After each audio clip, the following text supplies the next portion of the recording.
Est-ce que vous avez déjà connu l'échec? Et comment vous l'avez surmonté, si oui? On a connu des échecs. Alors sur le coup, c'est très dur à encaisser. Par exemple, typiquement, notre premier site internet, l'agence nous a lâchés. Ça a été très très dur oui. et pour autant, on a su rebondir et faire en sorte, on a eu la chance de rencontrer Jérôme, qui est devenu associé de la société. Mais évidemment, sur le coup, on se dit mais qu'est-ce qui va se passer? Est-ce que WePets va perdurer? Donc ça, c'était un bel échec. Il y en a eu plein des petits échecs. Souvent, ça s'enchaîne.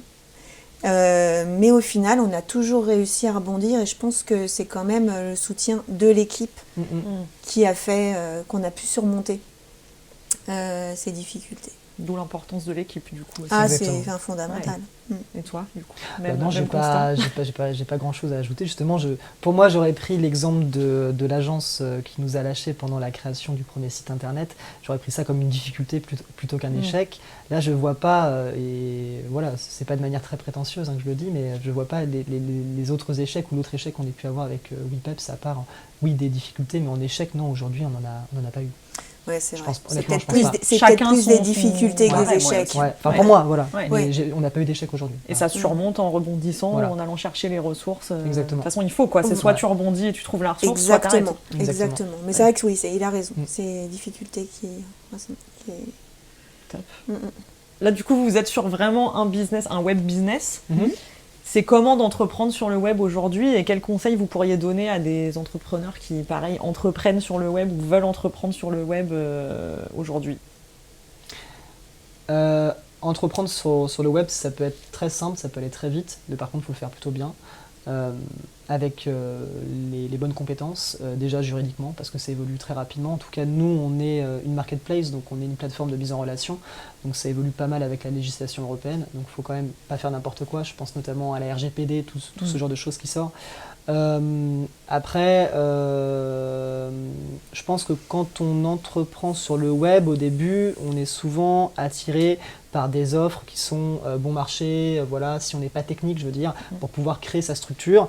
On a tendance à se dire on va faire ça, finalement la structure elle marche bien, ou pas suffisamment comme on veut, enfin ça marche, mais on est limité, bah oui parce qu'on n'a pas mis l'argent finalement, et ça nous bloque, et il faut tout refaire après. Donc je pense qu'il faut prendre son temps et de se dire ça que... coûte plus cher. Oui, voilà, c'est ça exactement. Mais je pense qu'il faut le faire, il faut y aller. Ça coûte le prix que ça coûte, mais après c'est pour pouvoir mieux exister, je pense. Oui, je partage ça. Ouais. Ok. On va bientôt arriver à la fin de cette interview. Si vous deviez chacun résumer votre parcours entrepreneurial en 3 mots, ce serait quoi? Je dirais diversité, je dirais montagne russe, ça fait un mot. On l'attache, je suis pas très bon en orthographe. Et ambition. Très bien. J'aime bien ambition, donc je vais le prendre. Merci. Et je vais dire ténacité et motivation. Ouais, c'est sûr. Et qu'est-ce qu'on peut vous souhaiter pour la suite, pour WePeps? Une belle levée de fonds et un beau développement, parce qu'on a plein de choses à vous proposer après, comme pas que des jardins, que des maisons, des appartements pour des anniversaires, mais un DJ, un traiteur et tout ce qui va avec. Voilà. Top. Des évolutions à venir, du coup. Des belles évolutions. Est-ce que vous auriez pour conclure un mot pour la communauté Smart Me Up Box qui vous regarde dans cette interview?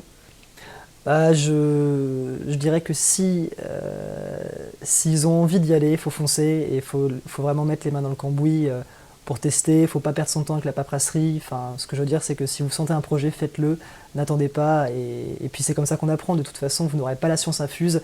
Au début, il y aura des difficultés et au fur et à mesure, ça se passera bien. Et surtout, bien s'encadrer. Voilà, des bonnes personnes. C'est hyper important. Et ça marche. Rien à ajouter? Rien à ajouter, effectivement, il a dit, faites votre étude de marché, c'est important. Parlez de votre idée, voir si effectivement elle plaît, parce qu'une idée qu'on garde juste pour soi, ça ne sert à rien. Donc parlez de votre idée et puis si l'étude de marché et l'idée plaît, lancez-vous et voilà.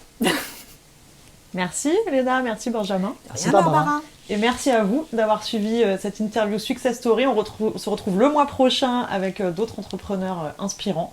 Et d'ici là, je vous mettrai toutes les infos sur WePeps dans la box si vous voulez organiser un événement. N'hésitez pas. Au revoir. Au revoir. Au revoir.